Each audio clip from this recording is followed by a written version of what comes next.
Welcome back to the Bopstop. We're doing year-end lists for 2022. 2022 was a year. It happened. Um, Music came out, like a little bit of music like released during this year, like probably the average amount. And some of it was like pretty good. Starting off this with honorable mentions. So these are my honorable mentions of 2022. These are albums that, for whatever reason, didn't make my top of the year list. These albums are still albums that I wanted to shout out and talk about, recommend to you. Hopefully you'll listen to them.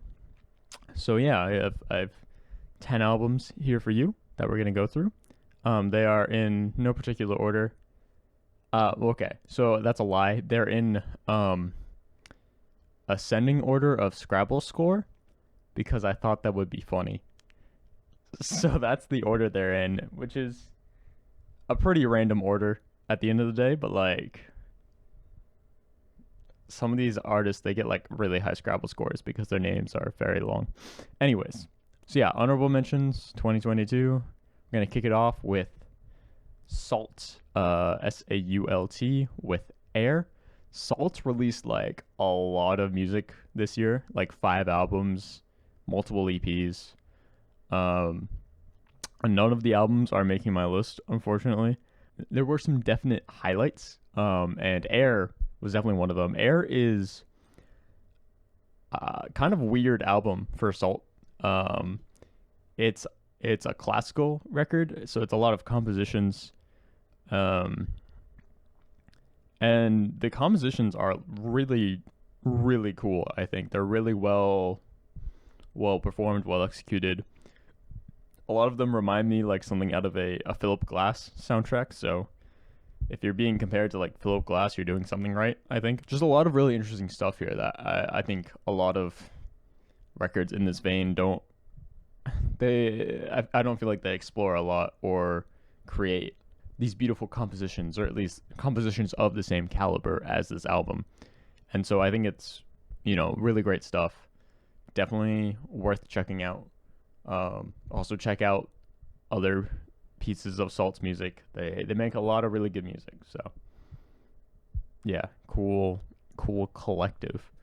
The next next album on this list is going to be Horror, spelled HO9909, or HO9909, with Skin. They released this new album, Skin, this year.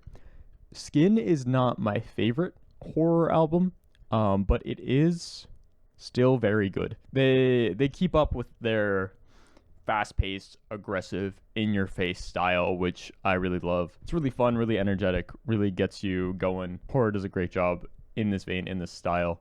And they also bring in some features on this record which help to accentuate that style, and also bring in some new voices, new sounds. Like there's a track featuring Corey Taylor of Slipknot fame, which I think is like super cool, super interesting. They work incredibly well considering that, horror is definitely inspired by something like nu metal. So yeah, it sounds really cool, worth checking out in my opinion.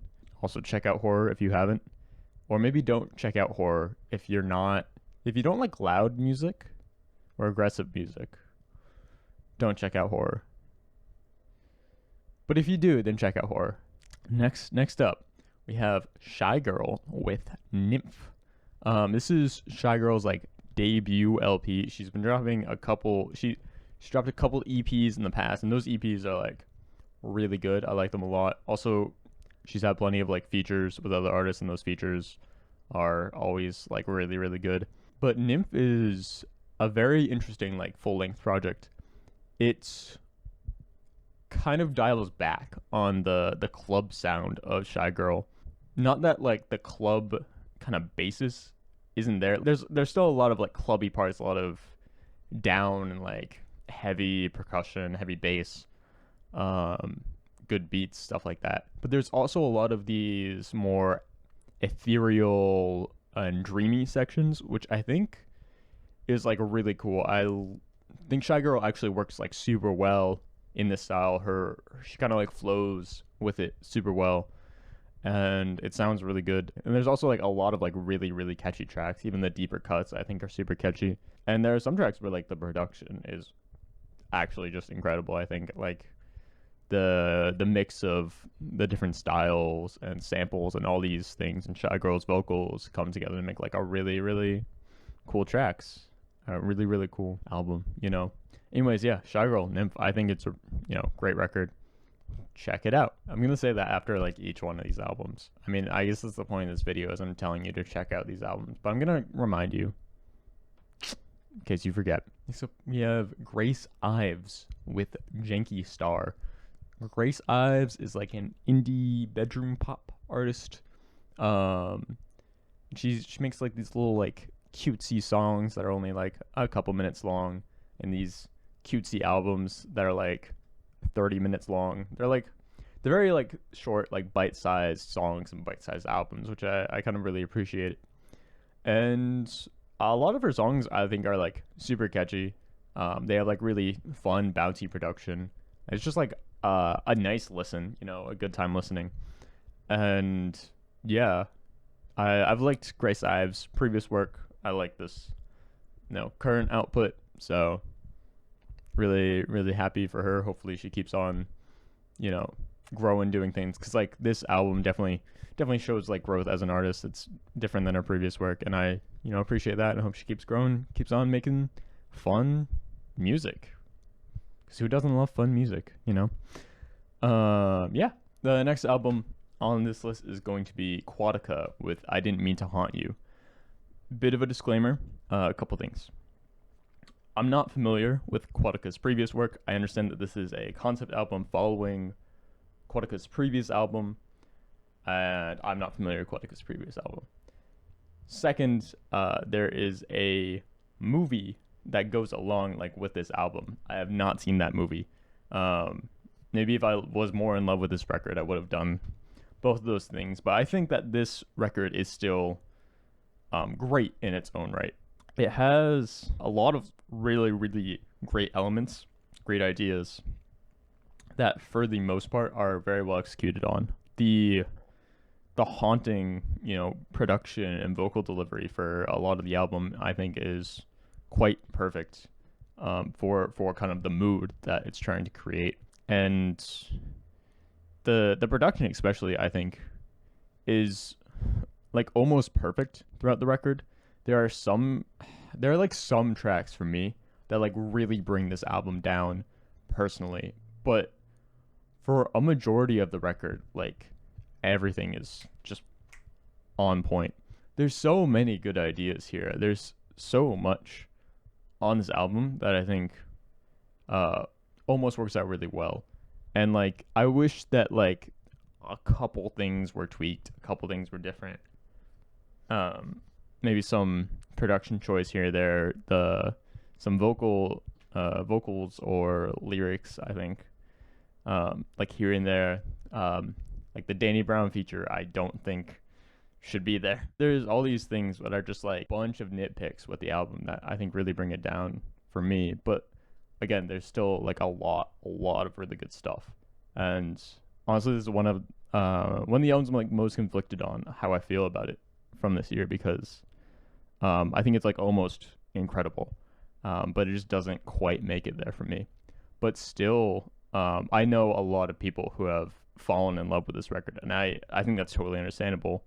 And I think it's definitely a record that is worth listening to. I mean, it's definitely really solid, and from what I understand, like it's a huge step for Quadeca as an artist. So I'm super excited to see what happens next with Quadeca's output, because this album's definitely got a lot more attention, and I think rightfully so. Next up, we have Death Insurance with I'm in Your Walls. This is a like experimental noise pop electronic record. That's pretty short. It's like 8 tracks, 24 minutes. The production and like the vocal delivery, I do like really like them. And I think that this record is like all around like pretty solid, pretty good. The biggest issue I have with this record is that it just doesn't really like stick with me. It's just like not as catchy as some other stuff. Like different artists in the same vein, like Stice, I think are like super unique. They definitely make themselves stand out from a crowd.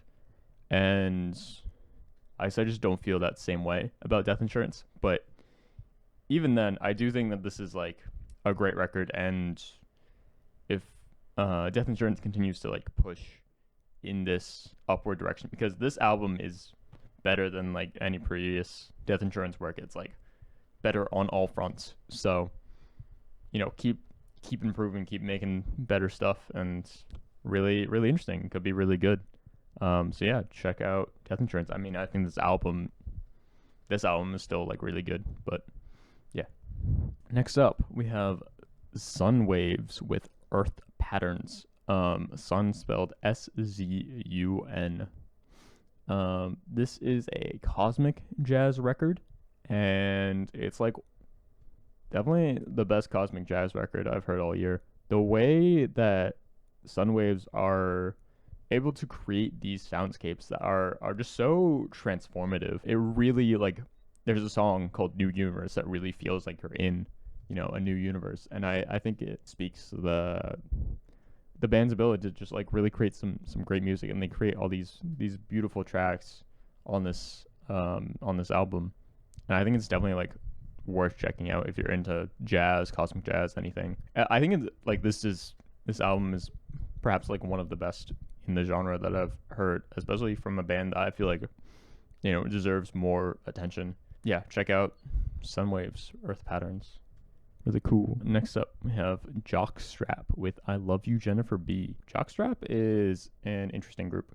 They're like a experimental art pop duo from the UK. The singer of Jockstrap is the violinist for Black Country New Road, and then she's paired with a producer who this is the only project. That being said, though, I do think that the production work on this album is better than the vocal work. Like, this album is a bit inconsistent for me because there are some tracks that are more vocal focused and some tracks that are more production focused, and they don't really align with each other. But those production focused tracks I think are like just some really great tracks, and I really find myself going back to those a lot.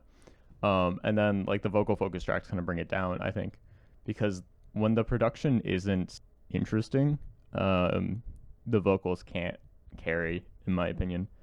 But overall, it's still like a really, really solid record, and like especially this is their first full length together. So they, I think both the production and the vocals could be improved, and if they both improve, I think Jockstrap have the makings of some really great music in them. So yeah, hoping to see good things from them in the future. Next up, we have blackwinterwells with Crystal Shards.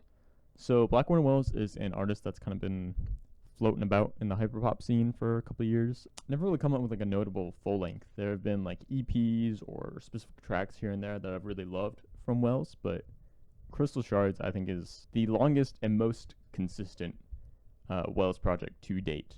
I'm not going to say this record like blows me away. There are still definitely issues with it. But there are, for the most part, a bunch of really solid tracks here. Like, there's catchier tracks, like Useless, I think is like super catchy, or Vivisect. And these tracks have these really interesting production techniques or specific like beat boops. I don't know how to describe it, but beat boops and like catchy hooks, stuff like that. But there are also some more like sentimental tracks, which I really love. Like I think Cry Ice is actually one of Wells' like best tracks, and I got to see blackwinterwells live this year, and that was a really cool performance, really great stuff. And yeah, I think Wells is like weird because like they get attention, but I never hear anybody talk about them. So yeah, check out blackwinterwells. Cool stuff. Also, they make like a bunch of music, so if you're ever looking for new stuff, Wells has always got something coming out. All right, and then finally, the last honorable mention I have of 2022 is going to be They Are Gutting a Body of Water with S, or self-titled, maybe. I don't actually know. I've seen it as both. They Are Gutting a Body of Water is an like indie emo shoegaze band. And I've been listening to their stuff for like a little while now, but they've never come out with like a full length that I think is notable until now. This record I think really sets like a very solid groundwork for the band's sound, their style, and the kind of like vibe of the band, and I think it sounds pretty good. My biggest issue kind of with this record and with the band's style in general is that like it doesn't feel as like earwormy to me as some other artists in the style, like Paranol, for example. Paranol really sticks with you, really has a lot of staying power, whereas They're Gutting a Body of Water doesn't tend to have that. But I do think that there are a lot of really great tracks on this LP. I think it's worth checking out. It might be to someone else's taste more than mine. It's definitely like one of the better works in this kind of vein, because modern like shoegaze is kind of bloated a lot of the time, but They're Getting a Bottle of Water, definitely super solid. Yeah, worth checking out. Yeah, that's gonna be it for the honorable mentions. Let me know down in the comment section below if you listen to any of these records, like them, dislike them. What are your thoughts? What are some of your honorable mentions of 2022? Don't forget to like, comment, and subscribe. Love y'all.